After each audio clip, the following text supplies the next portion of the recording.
We're approaching the end of the 13 tenets of Jewish belief. We always speak about the coming of Mashiach. The word Mashiach means the anointed one.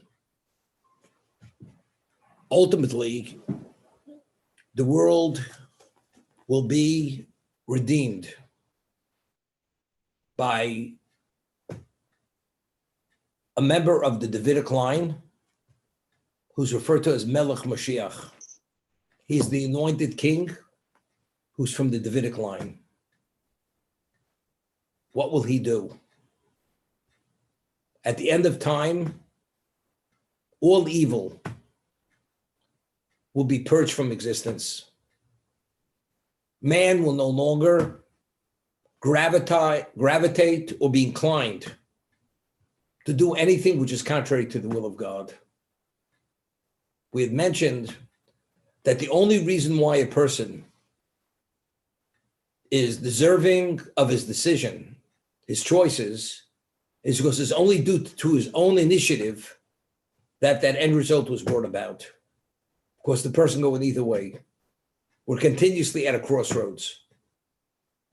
So whatever direction we go, we're there only because we took the initiative to go there. And it's actualized for the positive negative because our choice allowed that to come about. At the end of time, when God will purge existence from evil and he will destroy the evil inclination, man will naturally only do good. There are no smoke screens. There are no decoys. There are no impediments.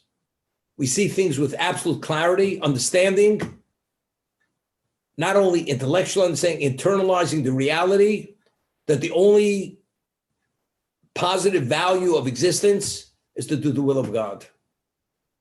That's going to be a reality after the coming Mashiach.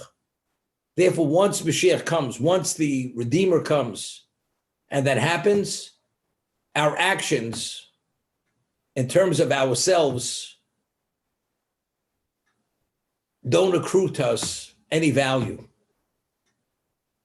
Because whatever we do, it's only due to that there are no impediments and there's no lack of clarity. That's going to happen when Mashiach comes. The Ramban, Nachmanides, in his commentary of Chumash, cites a posuk. It refers to what the Navi says, it's Yomim she'ein b'hem chayfetz. It's days which have no value. There's no value in those days any longer, once Mashiach comes. It's very interesting. The Talmud tells us in Sukkah that at the end of time, when God will destroy the evil inclination, the evil will cry and the devoutly righteous will cry. The evil will cry because when Hashem will show them what the evil inclination is, that it's a measly being which is no more than a hairbreadth. So the evil cry, they said, you mean to say this little measly nothing controlled my life and destroyed my life? So he cries, understanding he could have taken control, he chose not to. And he was drawn into that. So he cries because it's too late now. This little measly nothing hoodwinked you.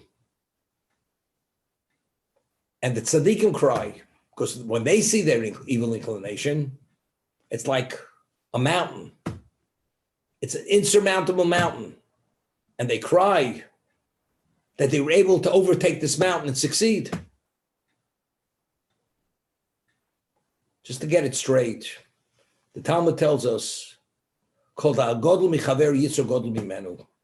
The greater you are, as you advance spiritually, your evil inclination also grows as you grow. Why? What is life? Life is challenges. I'll give you an example. The Chafetz Chaim. If he was offered non-kosher, is that a challenge for the Chafetz Chaim? It's not a challenge. A person kept kosher all his life, never crossed that line, and it's truly devout. It's not a challenge. So why isn't it a challenge? Because the person is so spiritualized and conditioned to be divorced from that type of food item. There's no way he's crossing that line. It's not a challenge. But if the value of life is challenges, as it says, l'fum tzara agro, based on the difficulty, that determines the degree of reward. So if a person naturally does everything right, what's the basis for reward any longer? There's no basis, there's no challenges. So as the person advances, God presents new challenges to give him the opportunity that his life, that his accomplishments should have greater value, or should have value, period. Otherwise, they have no value, because he's beyond that point already. So this is the meaning called God michaver yitzur God mimenu. So you have a person who's a monumental tzaddik. At the end of his life, how large is the evil inclination? It's like Mount Everest. Because anything less than that, for the tzaddik, it wouldn't have been a challenge. So as he grows spiritually, the challenges keep changing, because the lesser evil inclination is not sufficient for the challenge. It's like, in boxing,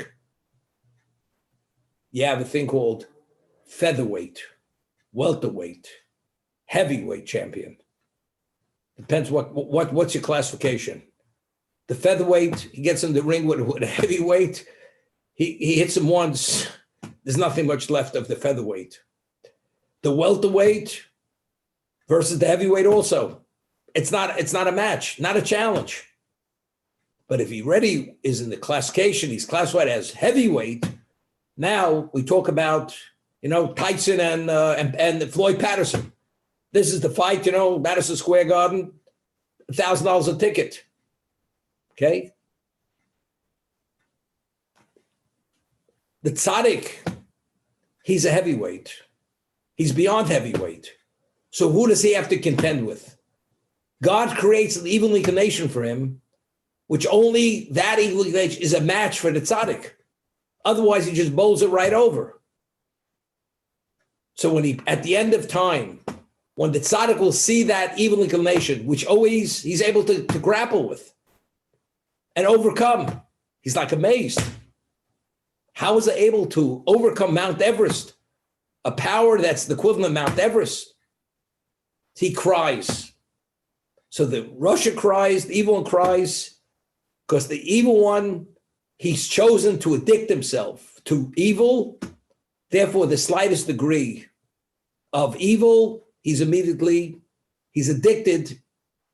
he fails. So, but at the end of time, when he sees the reality of what the cause of his failure is, he wails, he cries. This measly little hairbreadth, how did that destroy my life and control my life? So his crying clearly means pain. The tzaddik, he's crying. So what do you say? Maybe those tears are tears of joy or tears of wonderment. But it seems to be from the Talmud that they're also tears of pain. Tears due to pain. Why is it pain? It should be ecstasy. Despite the fact it's Mount Everest, I had the ability to overcome it. And I was able to deal with that challenge. So there's a word from the Maharsha, who's the commentator on the Gemara, and he explains it this way. Every one of us, let's say we feel we're doing well, and we're able to meet the challenges as difficult as they may be. Why do we believe we're able to succeed and overcome the challenge and deflect the challenge? Why? Because we feel we've been involved, we've been studying, we reflect, and all this, whatever it may be. But the truth is, the Talmud tells us, based on a verse in Tehillim, that if not for God's intervention and continuously giving you assistance, it is impossible to beat the evil inclination. But when we live our lives, what do we believe? I study 18 hours a day. I pray 3 hours a day. When I put on my tefillin, I have such phenomenal, selfless intent. I'm a spiritual, I live and breathe spirituality. So the person attributes his levels of success to himself. because he truly doesn't understand what the nature of this power, this force is. Only at the end of time, when he sees it as Mount Everest, he realizes humanly impossible to conquer. So who allowed him to conquer it? It's God. So all that he believed his whole life, that it's him, it was God helping him. And he didn't recognize it. So the tears are tears of disappointment and disrespect that here he attributed his accomplishments to himself, where everything should have been attributed to Hashem, which he did not.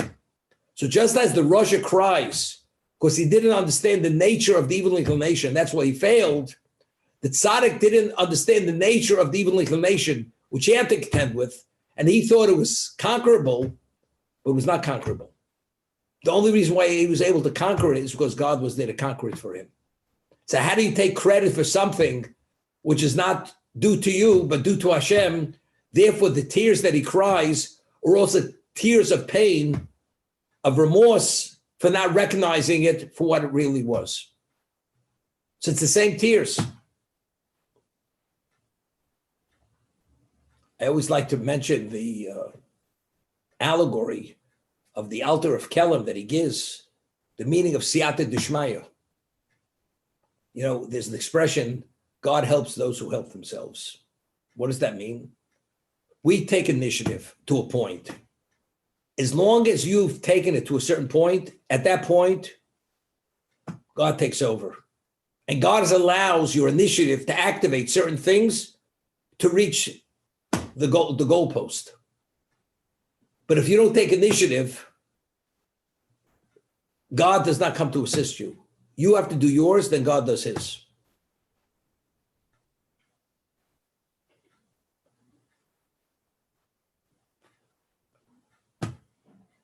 As a result of that,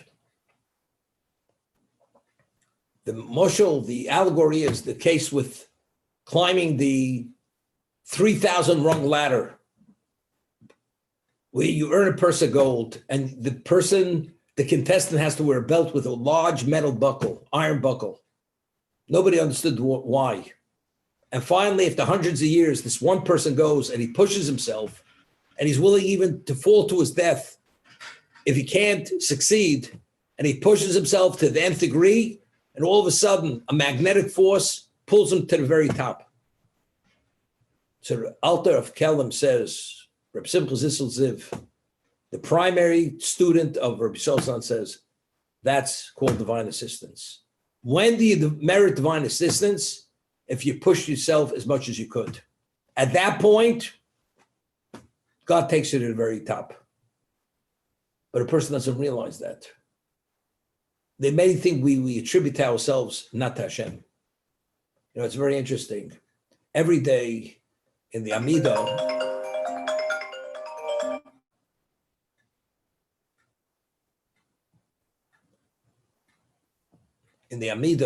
we say Modim. We give thanks to God. What do we say in Modim? Modim anachaloch. We give thanks to you. Firstly, that you are our God. Val nisecha shemchol imanu. The miracles which continuously you perform on our behalf. You tell me, when was the last time you saw a miracle? We're making a statement. We're speaking to God. We're thanking him for all the miracles he performs on our behalf. That he has our soul and he holds it for safekeeping when we sleep and gives it back to us, okay. Al nishmaseni apkuduslach. Al nisecha shemchol yom imanu. The miracles which are continuous. Morning, evening, continuous. When was the last time you saw a miracle? You know what the answer is? God is continuously performing miracles. We don't see it. We take it as natural. We believe that's the way it's supposed to be. You know, somebody once said, you know, he lives in an apartment. There's a landlord. You're supposed to pay rent. And the landlord doesn't evict him for not paying rent. And he hasn't paid rent in years. The gas and electric company has been providing gas and electric. He's never paid the gas and electric bill. He says, it's unbelievable. I don't have to pay bills. The landlord lets me stay here free. I must be somebody special. The man doesn't realize, this fool, his father's been paying the bills, the rent, the gas and electric, the water bill. He's been covering them all along. But he thinks everything's free. Without your father paying the bills, you'd be on the street. You'd be dispossessed.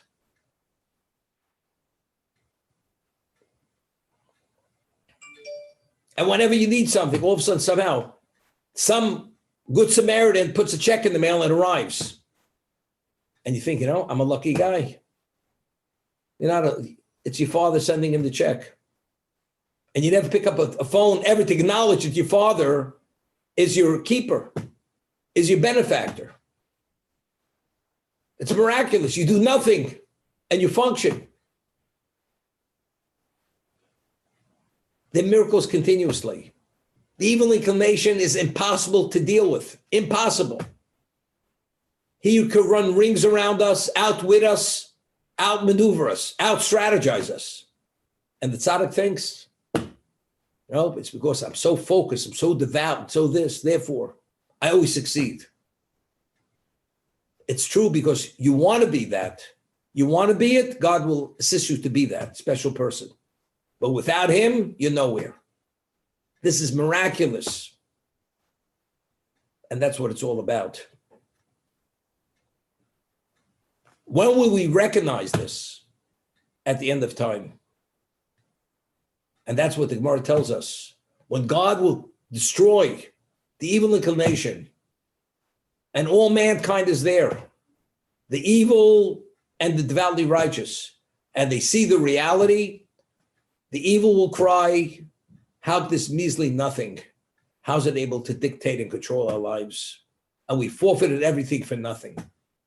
And here the tzaddikim, the devoutly righteous, they're crying, how can we even consider it for a moment that our success is due to our own initiative and not recognizing that it was all God?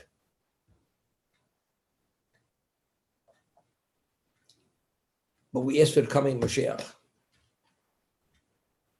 And Imam Muslim Bevias Mashiach, I believe with absolute belief, the Mashiach will come.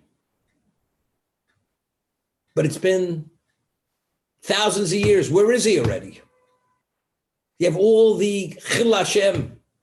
God's his name is being disgraced. The Jewish people are being disgraced. Even the Jewish people are perpetrating evil because we're victims of the evil inclination. Is he ever coming? Does God really mind? Although he may tarry, the Mashiach, nevertheless, it doesn't deter and minimize my belief. I will wait for him. Whenever he's coming, I'm ready for him. I want him, I'm ready. I've never given up hope. I've never despaired. It's very interesting. We'd mentioned the world will exist for 6,000 years. How many more years do we have of existence? Not much left. We're holding 5,782. So how many years do we have left? Once we hit the year 6,000, the world reverts back to pre-existence. So we have a little over 200 years for Mashiach to come. He has to come within the next 200 and so many years. And all evil comes to an end. Hopefully, he comes in our lifetime. That we should see God's glory. We should see all evil being purged from existence. And that should be the hope and the aspiration of every Jew. But do you really believe he's going to come? He hasn't come. For all these thousands of years, do you believe he's going to come? Although he's tarried, I'm waiting for him. He could come tomorrow. But do you really believe it? How delusional are you? It's not delusional. the Gemara, the Talmud tells us, Mashiach will come, Messiah will come, either a generation which is kulei zakai, a generation which is all fully meritorious, or fully culpable. Mashiach will come. Why hasn't Mashiach come? Every day in the Amidah, we say, Umevi goel levnei v'neim, l'man shemo b'yavo. The first blessing of the Amidah. Zoche chasdei avos. God remembers all the kindness of the patriarchs. So you have a tank of gas. When you get down to the very end, what happens? The car starts sputtering because there's not so much fuel left in the tank. What happens when the tank goes dry? Dead stop. You're not moving. The only reason God is willing this existence is because we're still drawing on the merits of the patriarchs. That's Zoche Chasdei Avos. God will always remember the kindness of the patriarchs. We being their children, we're able to draw on their merits, on their account. What happens once we've depleted all that merit? God says, it's over. It's time for Mashiach to come. There's no point in prolonging the agony. There's no way you can contend. You haven't contended until now, there's no longer. And there's no basis for worthiness to extend it any longer because you depleted all that merit. So what does God do at that moment? He brings the Goel, he brings the Redeemer, Levnei V'neim, to their descendants, to their grandchildren. Lamad Shmo B'yavo, for the sake of his name, with love. Because we being the descendants of the patriarchs, because God loved the patriarchs more than anyone, because they introduced his existence. They gave meaning to his creation. And all because of them, the objective creation was met. So although we fail, we're still the children of the patriarchs. And therefore God sees us as his children. And therefore, for the sake of love, he will bring the world to perfection. Although we're not worthy and we're not deserving in terms of ourselves. That's the reality.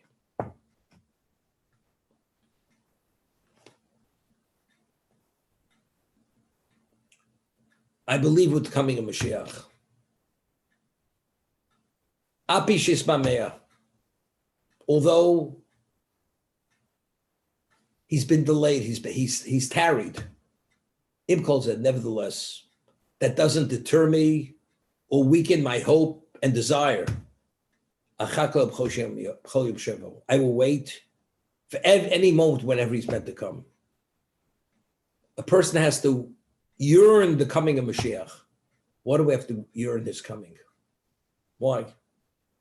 We believe he's coming. Whenever he comes, he comes. Even though he's tarried, I'm in a waiting mode. Years ago, I'm talking about in the 50s, the 60s, people, they went away for the summer. And families, they were called bungalows up in the Catskills. And the mothers were with the children all week up in the country. And the fathers would be in the city working. And they'd come up for weekends. And it was the most exciting moment of the week. The children, Friday afternoon, they would wait by the road, waiting for the fathers to drive up, come into the colony for Shabbos. They hadn't seen their father all week. And all the kids would wait. Some kids, children, their fathers would come Thursday night. Those were the so-called the lucky ones. So the father came earlier, so Friday morning, they're walking around with their children. Other children that their fathers couldn't come that early, they'd come 2, 3 in the afternoon, Friday afternoon. And it was the most exciting moment of the week. And we waited. We waited with anticipation. And we would see a car coming down the road. We hear a car. We think, that's probably him coming. Turned out it wasn't. But we knew he was going to come because we knew he had to come before Shabbos. But every time there was a moment you heard a car coming down the road, a vehicle, it's probably daddy or probably this. Why? because of the love that you have for your father. You anticipate it and you believe it's going to happen. And we're not talking about, this is not childishness. A little immature child. No, it's true love. It's pure love that the child has for his parent. And that's why he waits with such anticipation for for the parent to arrive. Why do we wait with such anticipation for Mashiach to come? If we truly love God, and the state of affairs in the world is God's name is being desecrated continuously, because the evil inclination has the upper hand, and his hoodwink most of humanity. And 80% of Jews are totally unaffiliated. And assimilation is at a rampant level, at a catastrophic level. We're pained. And even the Jews who believe they're good Jews, they're lagging way behind. And they're not behaving appropriately because they could be a lot better and they should know better. So, but what's going to happen when Mashiach comes? God's glory is going to be restored. All evil will be purged. And God's will no longer be desecrated. So the waiting and anticipation and the wanting he should come, despite the fact that he's tarried, I wait no matter what. I'm waiting. I want him. So if a person doesn't have that yearning for his coming, what does that mean? It's okay. Doesn't come today, come tomorrow. Doesn't come tomorrow, come in 3 years from now. But what about God's name being desecrated? It's unfortunate. And if you'd be desecrated and you'd be abused and you'd be victimized, would it be irrelevant? So where do you stand in terms of your connection to God? The answer is you're minimally arm's length from him, but that's a claim. One of the things they ask a person after he passes away, they ask a person a number of questions. Did you set times to study? Did you act with integrity when you did business? See peacefully, Yeshua. Did you yearn the salvation? Did you or did not? That's a question I can ask everybody. Did you yearn and anticipate the salvation? And if the answer is no, what does that mean? That means God is irrelevant. Or God being pained that his glory hasn't yet come. And the Jews are therefore, the world is in shambles, relatively speaking. And God's name is being disgraced, which the objective of creation is only for God's glory.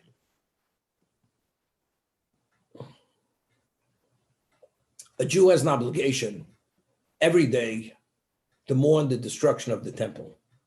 Why? Because it's referred to as Bitzar Shachavero. If you have a good friend and you see he's in pain and he's grieving, because he's truly your friend and you love him, you feel his pain. If a Jew truly feels for God and the temple is no longer here and it's due to our misbehavior, our failings, how do you not mourn the destruction of the temple? If God himself is pained that he's not with his children, how do we not feel his pain? Live and let live. God's a big boy. He can deal with his own issues. I don't have to be there. But it doesn't make a difference. But it's a reality. What's your relationship with God? If your relationship with God was that you truly loved God, you'd be pained by this. Not being pained speaks volumes of where you think you're at, but you're not there. That's the understanding. I'm going to stop here today.